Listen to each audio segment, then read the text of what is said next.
এই ছেলে, তোমার বাপকে নিয়ে কথা এসেছে, তোমার বাপের বিবাহ করা ঠিক হয়নি, বিবাহ করলে ক্ষমতা লাগে। শোনো, আমার কথাকে তুমি মূল্যায়ন করার চেষ্টা করো। আমি তোমাকে পরামর্শ দিয়েছি, তোমার বাপের জমিদারি আছে, বড় ব্যবসা করো। টাকা কম আছে কলা বিক্রি করে খাও, তার চেয়ে টাকা কম আছে চকলেট বিক্রি করে খাও। যদি চকলেট বিক্রি করে খাওয়ার টাকা না থাকে তাহলে মানুষের বাড়িতে কাজ করে খাও। যদি মানুষের বাড়িতে দোকানপাটে কাজ করে খেতে না পারো তাহলে ভিক্ষা করে খাও। ভিক্ষা করা টাকা দিয়ে চাউল কিনে ভাত খেয়ে ইবাদত কবুল হবে। শোনো, আমি ভিক্ষা করতে বলিনি, এটা শেষ স্তর। ভিক্ষা করা টাকা দিয়ে চাউল কিনে ভাত খেয়ে ইবাদত কবুল হবে। শোনো, ভিক্ষা করা টাকা দিয়ে চাউল কিনে ভাত খেয়ে ইবাদত কবুল হবে। যৌতুকের টাকা দিয়ে চাউল কিনে ভাত খেয়ে ইবাদত কবুল হবে না।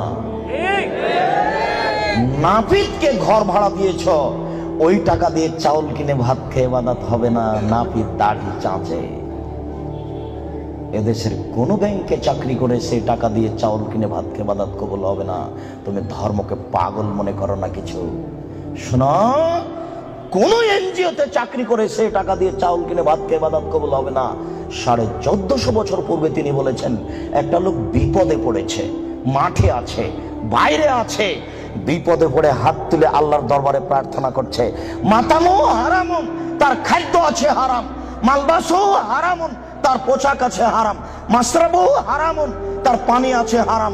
গজিয়া বিল হারামে, তার জীবিকা নির্বাহ হারাম।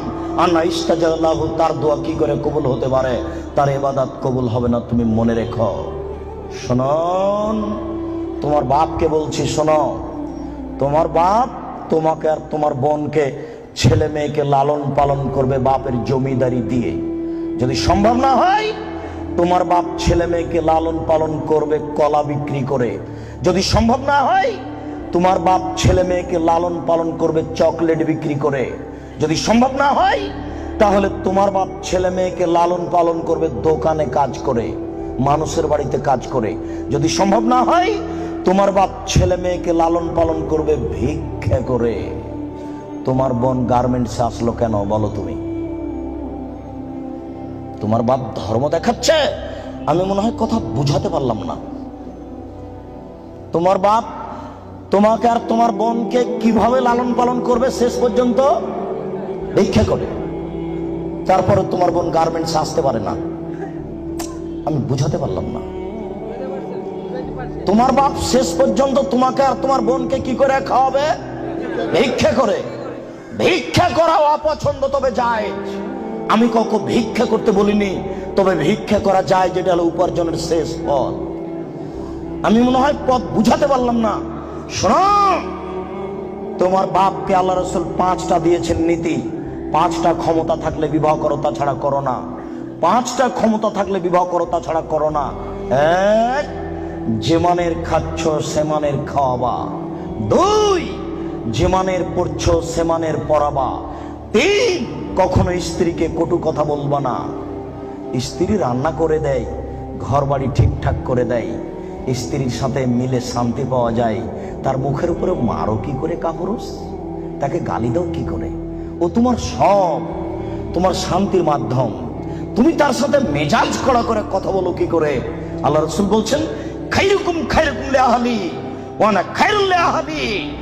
পৃথিবীতে তোমাদের মধ্যে সবচেয়ে ভালো পুরুষ হচ্ছে ওই যে তার স্ত্রীর কাছে ভালো। আমি মুহাম্মদ সাল্লাল্লাহু আলাইহি সাল্লাম, আমার স্ত্রীর কাছে আমি ভালো।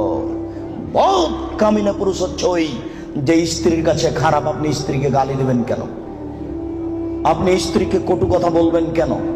কেন আপনি স্ত্রীকে কটু কথা বলবেন? কখনো না। ওর বুদ্ধি কম। ঝগড়া তর্ক লেগে গেলে, যখন খুব জোরে স্ত্রী আপনার কথা বলছে, তখন একটু থেমে যান, আপনি একটু চুপ হন। কেন? ওর বুদ্ধি কম। আপনি যদি মনে করেন আমি তার চেয়ে বেশি কথা বলবো, তাহলে আপনার বুদ্ধি কম। আল্লাহ নবী বলেছেন, কার বুদ্ধি কম? মহিলা। আপনি যদি তর্কে বেশি কথা বলতে চান, তাহলে এখন বুদ্ধি কার কম? আপনার কম। কেন আপনি তর্ক লাগলেন তার সাথে? খুব জোরে বলছে, আপনি চুপ হন, কটু কথা বলতে পারবেন না। 2, কখনো বলবেন না স্ত্রীকে তোমার রং কালো। খালি বলবেন তুমি এত সুন্দরী, তুমি এত সুন্দরী, তোমার মতো কোনো নারী দেখি না। সারা রাত পা টিপে দিবে, কখনো আপনি বদনাম করবেন না। 3, ভুলেও কখন শ্বশুর শাশুড়ির নিন্দা করবেন না। হ্যাঁ, তোর বাপ অমানুষ, টাকা দিতে চার দেয়নি, এরকম কোন কথা বলবেন না। একবার শ্বশুর শাশুড়ি নিন্দা করলে আপনার স্ত্রী মরা পর্যন্ত কোনোদিন আপনাকে ভালোবাসবে না।